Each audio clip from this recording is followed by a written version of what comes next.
you'll see here, so this is me, Joel Saylor. As you can see, there are a lot of other folks that have contributed to this research, including a number of folks here at the University of British Columbia, Idaho State University, and University of Arkansas. This has really been, it's sort of a multi-year presentation of multiple years of research that have involved multiple people. And I just want to make sure that they get the credit that they deserve, because a lot of this is their work.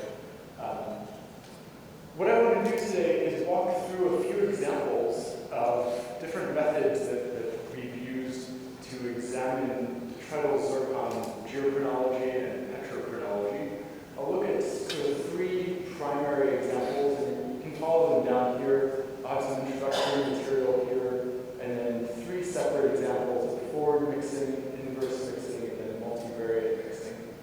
And hopefully, even if you don't follow the exact examples that I give, hopefully these methods resonate with you, and we can have conversations later on. I'll actually be here at Istanbul Technical for 9 months, so if you want to ask questions about these things, or if you want to apply any of these methods, I'm happy to talk about that at any point after the presentation today, or send me an email. So let me get started here. If I can advance this.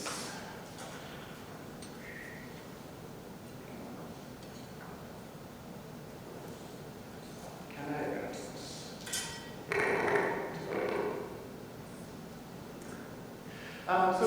So a couple of definitions first off.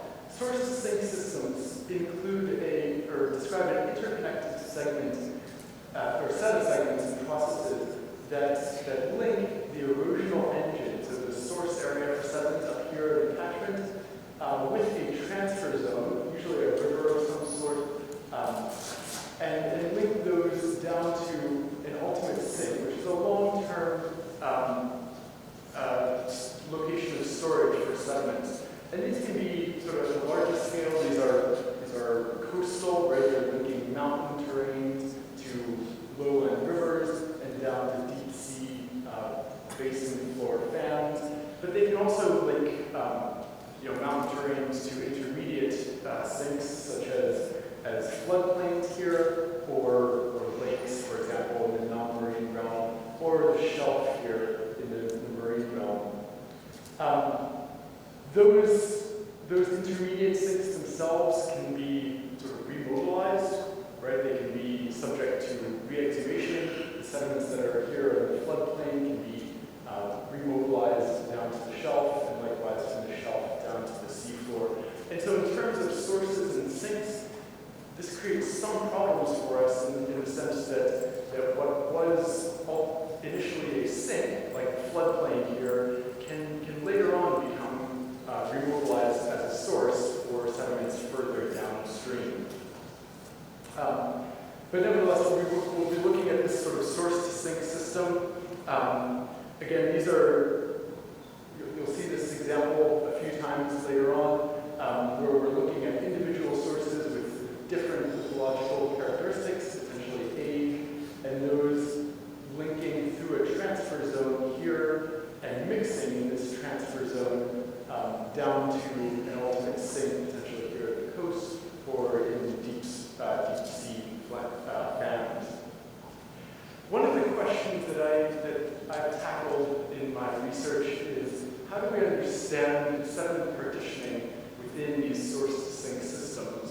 And so we can think of this in terms of a particular tracer that we might track downstream. That might be something like a zircon mineral, or a particular geochemical signal that's coming from these sources here and moving downstream, actually being mixed with other sources that have distinct geochemical or isotopic signals coming from other regions. And at those, basically, you can think of this as a mixing equation, where our sink here, this V term,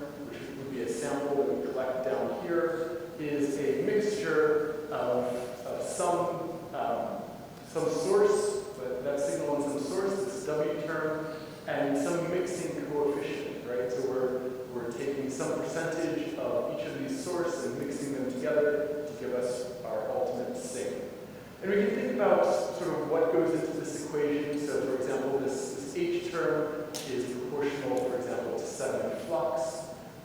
Sediment flux itself is a function of the catchment area and the erosion rate. And then this ultimate sink is also a function of the concentration of the measured parameter of the sediment samples, and that modifies this term S.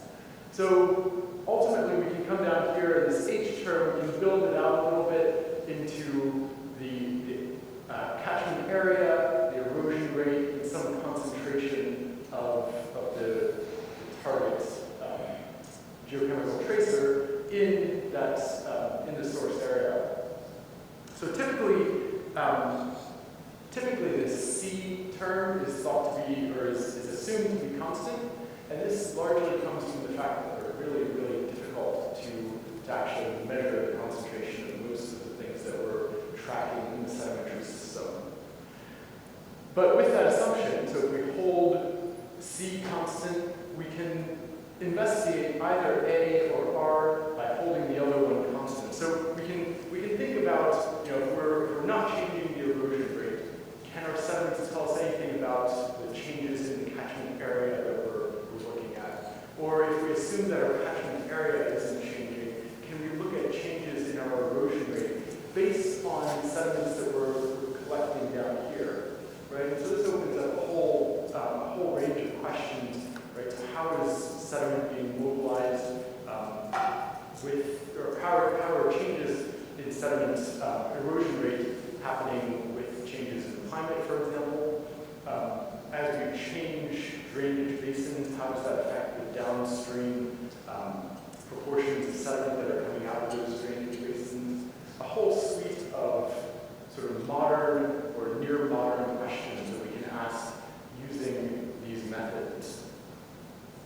And the methods specifically that I'm going to be looking at are going to be Detrial geochronology and Detrial petrochronology.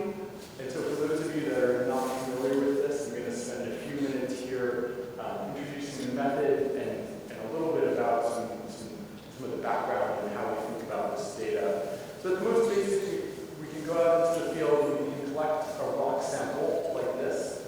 We can take that back into the lab and we can separate out Zircon minerals, right, through a series of steps, including density separation and magnetic separation. We can go from this rock sample to a handful of zircons like this, and then we can mount those zircons in epoxy and put it in a mass spectrometer and try to get ages from each of those zircons. So in this case, I've got ages of 1,500 MA for this zircon, 750 million years for that zircon, 500 million years for that zircon, 1,000, 1,550, or 1,600. And these are toy examples, right? These aren't real data.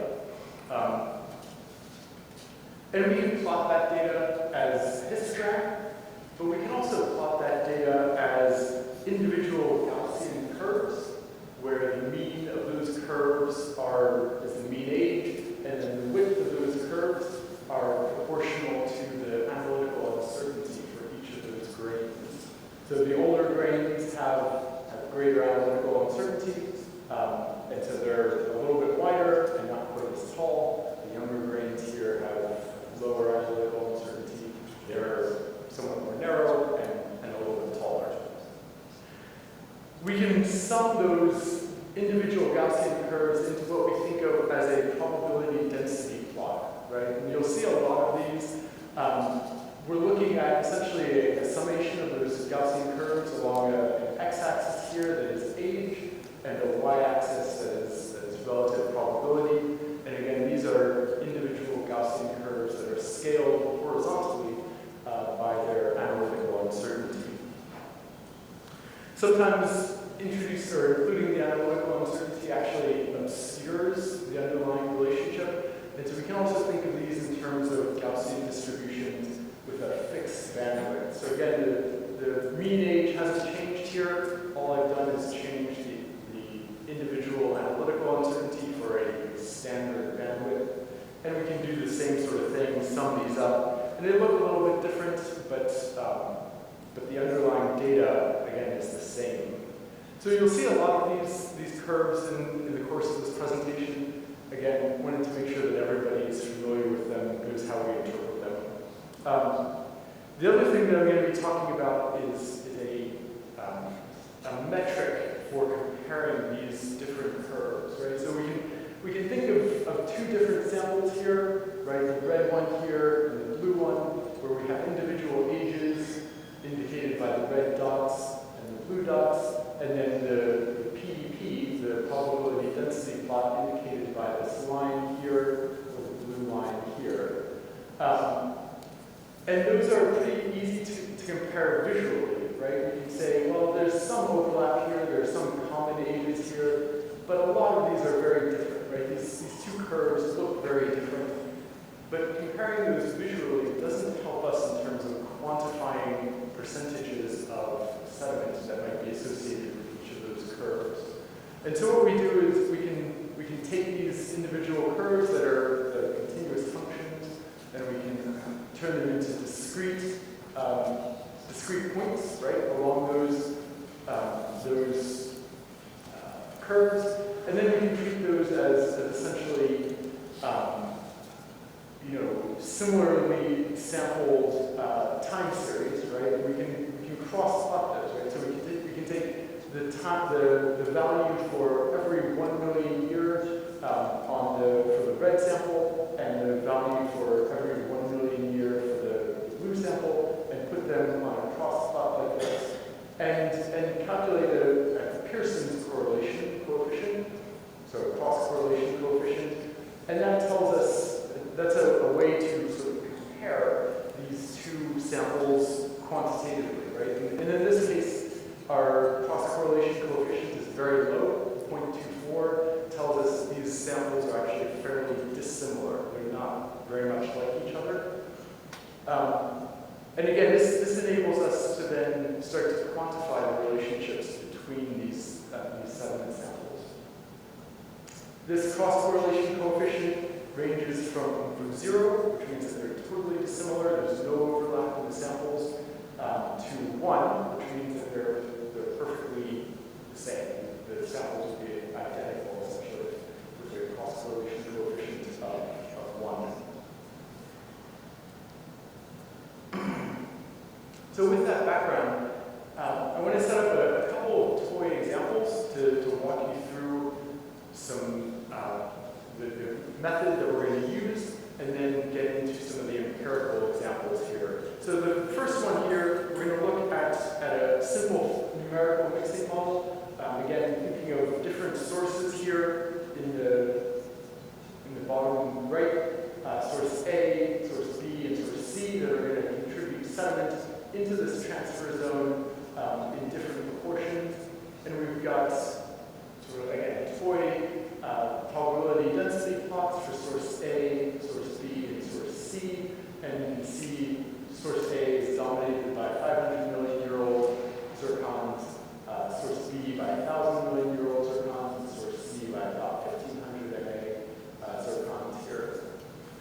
We can then go and take a sample from, again, a numerical sample. This isn't an empirical sample from down here, and that might look something like this. And so the question that we can then ask is how much of source A, what percentage of source A, B, and C did we have to mix in order to get that sample there?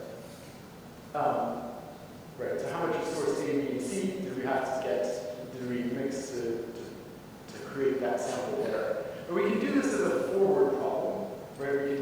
We can do in 1% steps from each of source A, B, and C, and it's a deterministic problem. We can calculate every possible combination and see which one best matches our mixed source. And we actually know how much time and how difficult that will be based on this equation here. So there are this many possible combinations, and it's primarily a function of the number of sources here. So the n here, in this case, would be 3, and our d, our degrees of freedom would be 101, because there are 101 steps between 0% and 100%. And so we can calculate, say if we have three samples,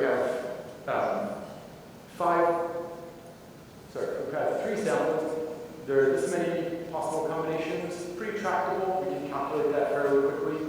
If we have 5 sources, the possible combinations start to add up pretty quickly. We're up into the millions here with just 5 sources, and our calculations become quite a bit more cumbersome. If we have 10 sources, our calculations become quite a bit more cumbersome. We're up into the trillions of possible combinations. And I did a back-of-the-envelope calculation. If we do 1,000 calculations per second, this would take a mere 135 years to calculate. So any PhD students out there volunteering to do this? So clearly that's not going to work, right? So very quickly we max out the number of sources that we can calculate in a deterministic forward method here. But fortunately there's an inverse method that we can do, and it's a Monte Carlo approach, right? So we start throwing numbers at this, random numbers that add up to 100, and we see how we do, right? So in this case we're going to sort of randomly pick 55% of A, 4% of B, 41% of C, and that gives us a blue curve down in the bottom here. And you can see the cross-correlation coefficient. You can see visually. You can also see with the cross-correlation coefficient. That's a really bad match, right? So not good. We can plot that here in our plot here. We've got cross-correlation coefficient on 1. We're trying to get to 1 up here. Our source contributions here on the x-axis. So again, we've got our 4% of B, our 41% of C, and our 55% of A, and that gives us a pretty bad fit down here. We can do this a few more times. With 17% of C and 38% of B and 45% of A, we get a little bit better, right? So R squared of 0.3. And we can do this a few more times, and already we're starting to get pretty good results here, right? So 4% of A, 23% of C, and 72% of B. Again, visually, and with the cross-correlation coefficient, we can see that we're starting to match that mixed sample pretty well. And again, run this a few more 1,000 times, and we basically can achieve a perfect match in this toy example. That's great. It is a pretty simple example. We wind up with 10% of A, 80% of B, 10% of C. We know that that's right because we made this toy example, and so we know we've gotten the right answer. We can do the same thing actually for slightly more complex samples. So this is a 10 source example. And remember, this is the one that we said would take 135 years to run. And we can do this in a matter of a few minutes. We can calculate a set of contributions that actually really nicely match our mixed sample in this case. And if we look at sort of the best 1% of the model fits, that's what's given up in here is 28.7 plus or minus 7.3. You can read those other numbers there. But that's sort of the best, the mean there, and the uncertainty, the standard deviation, that's based on these 1% of model fits. The point here is that we can do pretty good with this Monte Carlo model. We can do it fast, it's efficient, and we can get an answer that very closely matches what we know went into this mixed sample. So that's great. I'm going to step towards some empirical examples here where we're actually going to apply this model and see how we do in terms of the empirical samples. So my first example here is going to be from the Loess Plateau in China, and we'll be looking at sort of transcontinental mixing into the Loess in the Chinese Loess Plateau. So the Chinese Loess Plateau is a sequence of quaternary Loess and paleosalt sequences.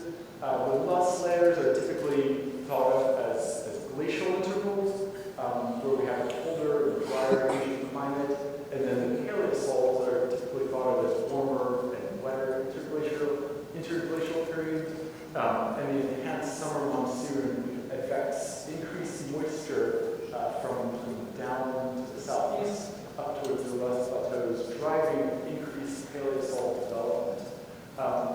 these are really glacial, interglacial cycles, and we're going to be looking at the loess layers here, some samples from the loess layers. And we'll be comparing the Monte Carlo method that I just described to that deterministic method that I also sort of briefly introduced. You can see the data here, right? So our samples come from the loess plateau. This is eastern China.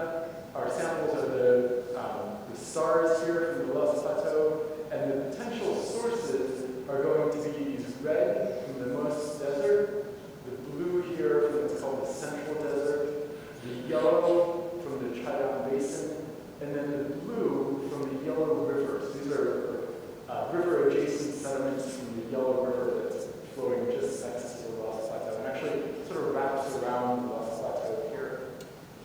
You can see the distributions down here.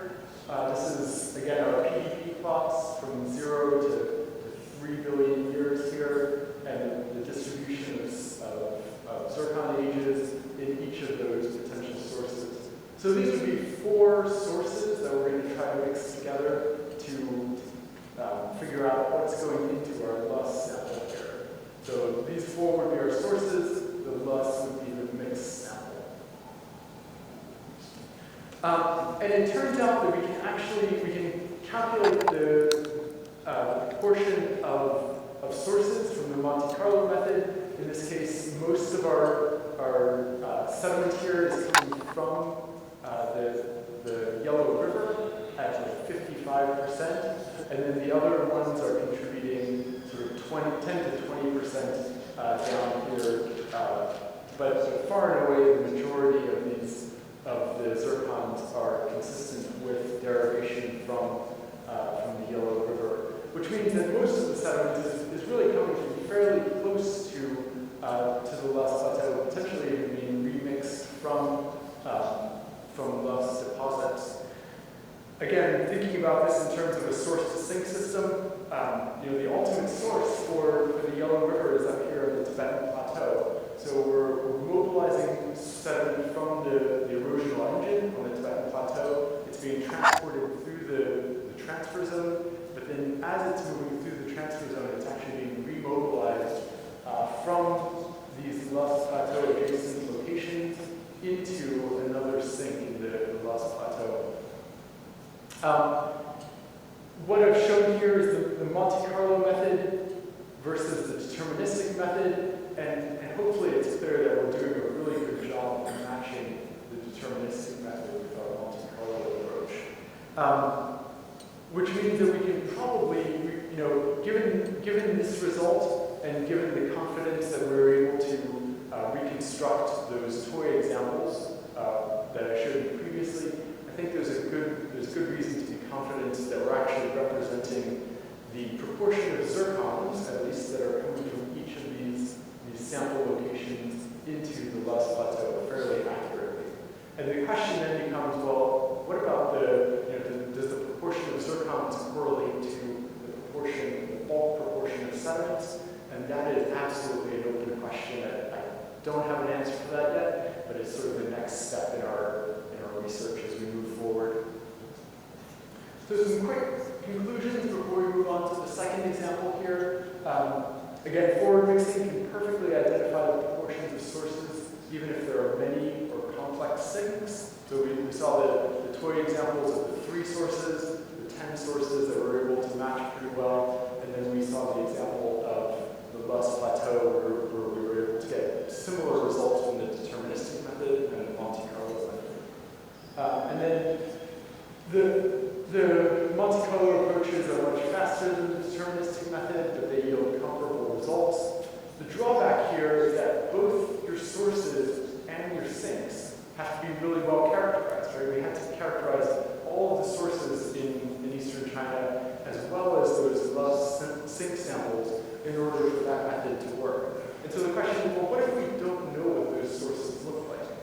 What if the sources have been eroded? What if plate tectonics over 10 million years have moved those sources somewhere else? Can we still do this work in some sense? And the answer is yes. There's a method called non-negative matrix factorization that I and some of the other developed. And it essentially takes a bunch of samples from a variety of sinks, right? So if we go into a basin here, we collect samples here, here, and here, but we don't know anything about what those sources look like. Can we reconstruct those sources based on the variability in these sink samples? And it turns out that we can. And there are a few caveats, right? We need a lot of sink samples, and they have to be a lot more than the number of sources. Those sinks need to be dissimilar. The sinks need to be well characterized, and recycling is not always obvious. But I'm going to show you some examples here where we're able to take sink samples and look at end members and attribute those end members to individual sources, empirical sources, really. So this is the motion that we're trying to do. We're trying to go from this to some knowledge about what our sources look like. And so first what I'm going to show you is again another toy example to show that the method works, and then I'll show an empirical example from the Gulf of Mexico. So first, the toy example.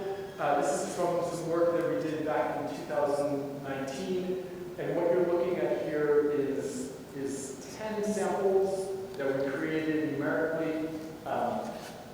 These 10 samples, you can see the actual the known samples here, right? We know that this is the source, what source number 1 looks like, because we made that sample.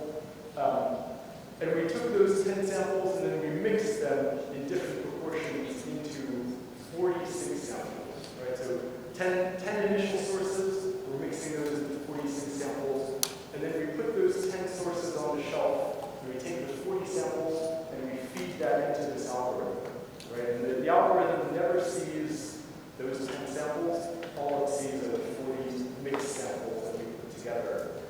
But what the algorithm is able to pull out of this is both this W, right, the characterization of the sources, and also I'll show on the next slide, it's able to pull out the weighting portions as well here.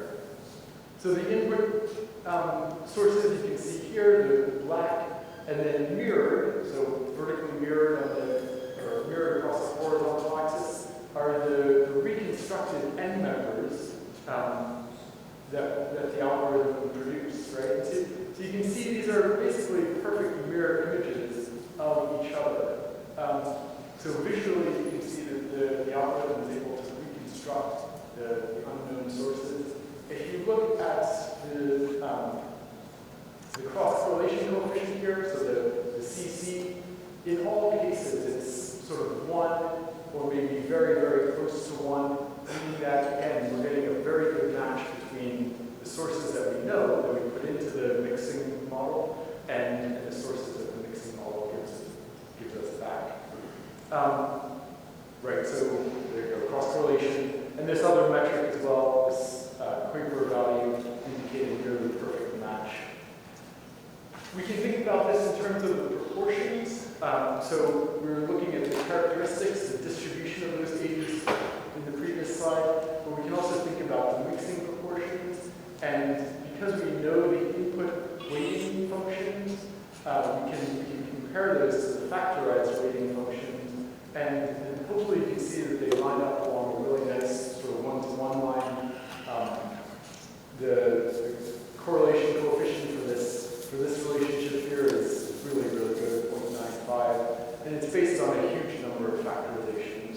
So hopefully I'm convincing you that we can trust the results of this algorithm to reproduce sort of true unknown sources, and that we can move forward and apply this to an example here in the Gulf of Mexico, which is where I'm going to go to next.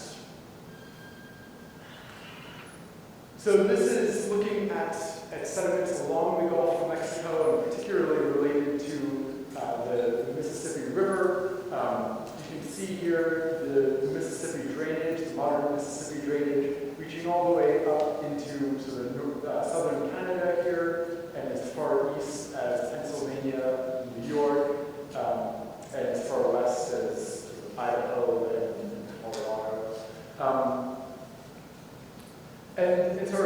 set comes from the Gulf Plain, right? So the Gulf of Mexico down here, Texas, Mexico, and going off here to Georgia. This is the distribution of samples that we have. We have 111 samples of Cretaceous strata through modern rivers. So Cretaceous all the way through the Cenozoic, going to modern rivers. And if you look at those data, this is what the PDPs look like. And it's a mess. You're not meant to get anything from this slide. The point here is that there are too many samples for us to be able to make any sort of sense of based on a visual comparison of this data, right? And so what do? We can try to figure out, we can feed these 111 samples into the algorithm that I just described and try to figure out what the end members are and how those mix together to give us these 111 samples. So feeding that into the algorithm gives us a number of end members, so 6 different end members that you'll see here on the next slide. So these are our end members. The end members here are colored. Again, they're reflected on the underside of these plots. We're going from 0 here to 3 billion years, and we have 6 different end members that you can see here. And what I've done is I've compared these end members to known empirical sources from North America. And what we see is that there are really good empirical matches for these mathematical entities, these end members that we calculated based on this algorithm, suggesting that not only is our algorithm identifying mathematical entities, but that those mathematical entities correlate to empirical known entities that are out there in the real world. And that's really promising. That's exciting to me. When I saw this result, I was kind of blown away. Hopefully it's exciting to you too. And we can divide these end members based on their empirical sources. So based on the distribution of these empirical sources where we see them today, we can divide them into sort of eastern sources here, western sources, the yellow and orange, or southwestern sources, sort of browns here. And then we can apply the weightings, right? So this is what our unknown sources look like, and we can look then at the mixing proportions for each of those samples, how these end members mix into each of the samples that we have from our map, right? So looking at the Cretaceous, this is the distribution of samples. We collected samples along these outcrop belts here, and we analyzed them. I'm projecting them from the outcrop belt to a cross-section line that runs along the Gulf here from sort of 0 kilometers out to about 2,000 kilometers. And that correlates to this distance down here from 0 kilometers here out to about 2,000 kilometers here. And I've marked here the location of the modern Mississippi River. That comes in right through here. So this is the modern Mississippi River. And if you want to track sort of one location on the map or one location on this plot, that's a good one to track. So this is what in the Cretaceous, what the algorithm tells us is that most of our samples, so right across the Gulf Plain, was dominated by sources coming from the east, right? Rivers were transporting sediment essentially from the Appalachians towards the Gulf of Mexico. Fair enough. That changes abruptly in the Paleocene to Eocene, where we start to get laramide orogenesis in western USA. So orogenesis to the west, sort of off this map, but sort of out here. And what we see is an influx of those southwestern sources, particularly in the western part of the Gulf of Mexico. Again, not surprising, but gives us confidence that our results make sense empirically. In the Oligocene, there's an event known as the Ignimbrite flare-up. This is a massive release of volcanic deposits in the western U.S. And again, we can see that reflected in our samples. These the oranges and yellows you can see are dominated by these very young zircons here. Those are essentially Oligocene suddenly show up in our data set based on our n-member modeling.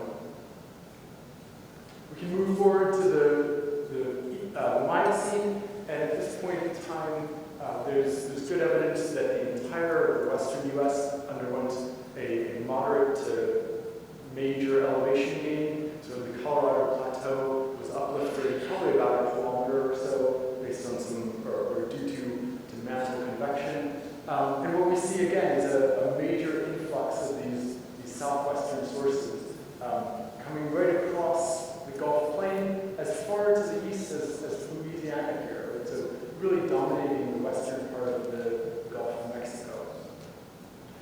And then the integration of the Rio Grande River actually cuts off most of those western sources. The Rio Grande River runs from north to south along the western side of Texas, and so actually intercepts many of the drainages that previously crossed the Gulf Plain, and now shunts those sediments down to the south of Texas, down here. And so we really only see the western influence, or we see the western influence dominantly just in those Rio Grande samples there. So again, thinking about this in terms of what it means for methods, we can correlate each of these events from our mathematical model to sort of known tectonic events, and this gives us confidence that we're actually seeing sort of a real signal in our detrital zircon samples. So some quick conclusions here for this inverse mixing portion. We can essentially perfectly identify the characteristics of sources if they're fairly simple. We can closely match the proportions of sources, and it yields geologically comprehensible results, as we see in the Gulf of Mexico example. Again, some caveats: there needs to be many samples, and there needs to be variability between samples. Right, so that's a key feature for this detrital geochronology approach. And so again, this raises the question, well, what if we're looking at samples that don't have a lot of variability between them? And again, this is a question that we've tackled, and I think we've made some progress on this, and I'll show an example where we're taking that non-negative matrix factorization approach and extending it into multivariate space. So I'll be focused here on southern British Columbia, a fairly small geographic region up there that I'll introduce you to in just a minute. So zooming in, this is our sort of location map. I'm not sure if you can see it, but British Columbia here, the United States extending further to the south, and our location there in southernmost British Columbia. British Columbia, this area was covered by glaciers in the last glacial maximum, about 28 to 11,000 years ago, and it's now covered with subglacial till, at least 4 meters typically of subglacial till. It's fairly rolling terrain, but again, the bedrock is not typically exposed because it's mantled by this till. Nevertheless, regionally, we have multiple porphyry igneous bodies with copper endowments, and these are major economic targets for mining in British Columbia. And so part of the question that we had is, can we use this approach to sort of as an exploration tool to try to find copper deposits that are underneath the till deposits, right? It's a bedrock that's underneath the till deposits. And to do this, we collected 12 samples. You can see them here from around this location, the Grishon Creek batholith.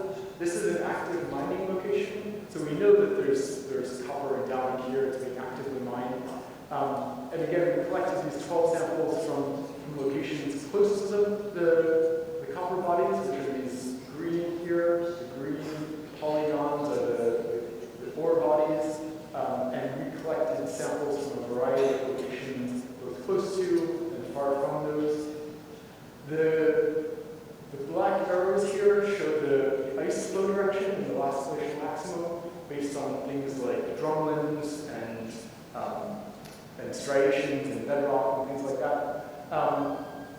And the Grishon Creek batholith itself is a concentrically zoned batholith. It's got gabbros and diorites at the margins. It's got felsic granitoids and monozites in the core. And the age of the batholith is about 218 to 207. And not surprisingly, our detrital zircon samples reflect that age, right? So we collected these samples, we collected the uranium lead geochronology ages from them, and they're all sitting here at about 200 MA, right?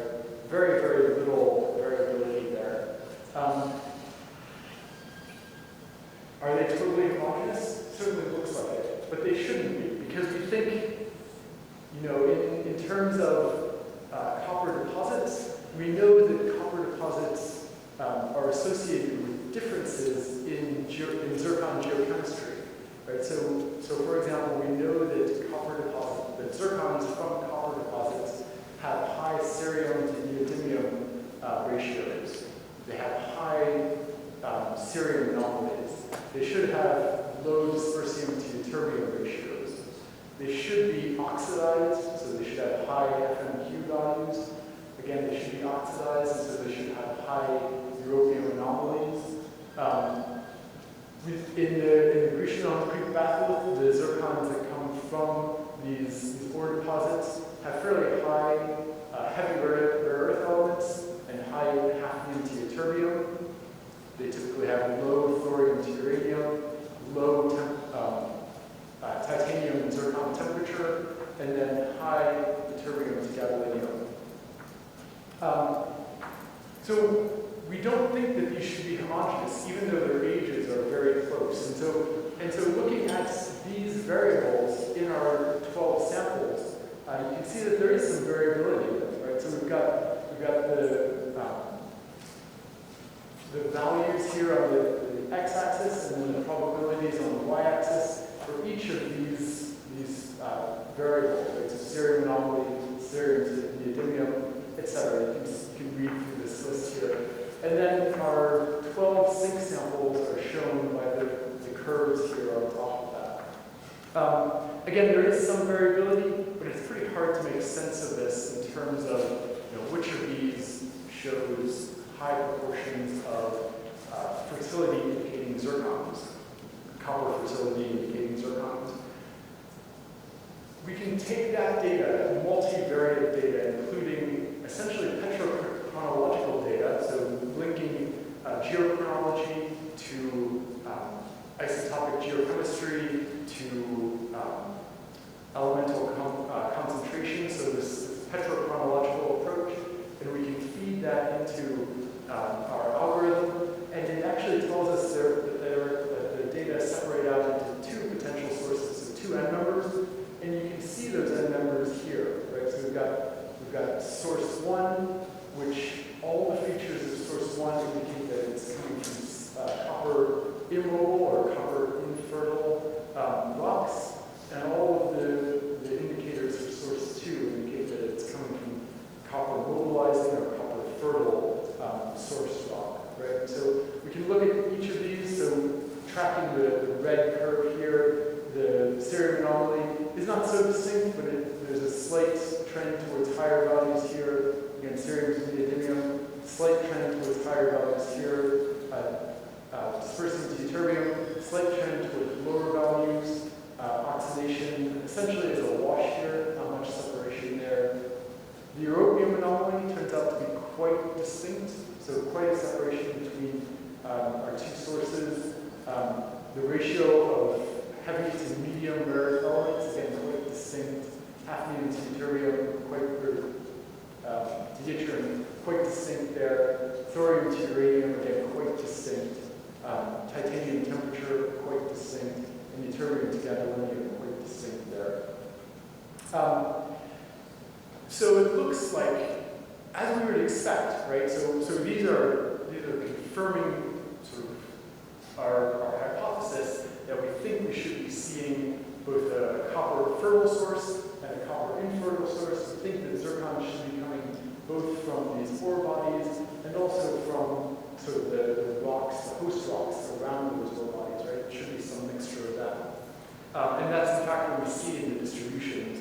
Moreover, if we look at the distance from those samples that are close to ore bodies have a really high proportion of our source 2, our copper fertile source, and samples that are further from those ore bodies have a lower proportion of copper fertile source, which is great, because that means that if we go and take a sample at random from till, right, not from bedrock, so this is sampling cover above the bedrock, we can actually use that sample to tell us how close we are to a potentially economically viable copper source, which has some pretty cool implications for copper exploration. All of these, so one of the things that we've tried to do in the course of this research is to make these resources available to scientists like myself. I'm not a coder, I'm not a mathematician, I'm essentially a field geologist that got into this because nobody else was doing it. But trying to make these resources available to people that don't do coding, don't do math. And so they are available here. Everything that I've talked about is available from one of these sources here, including the latest that we've put up online, which is essentially a website that you can go to, upload your data there, and do some of these analysis on the web. All of it's free, all of it's publicly available, open source. And so I'll end here with a few conclusions. Some of these you've seen already. So for the forward mixing, we can perfectly identify the proportions of sources, even if there are many or complex sources, but the sources and sinks must be well constrained. Inverse mixing, the univariate geochronological mixing, we can identify the characteristics and proportions. That's great, but there need to be many samples, and there need to be variability between samples. This multivariate inverse mixing that I just described is our strongest and most robust method to date. We can identify sources based on variability in any of those multiple variables, and there are applications both to pure sort of research-based geosciences and also to applied geosciences. And with that, I'll end. I want to thank the folks that funded this, including the US NSF, the National Science and Engineering Research Council of Canada, and then a couple of industry partners, BHP and TAC. And I'll be happy to take any questions if there's time.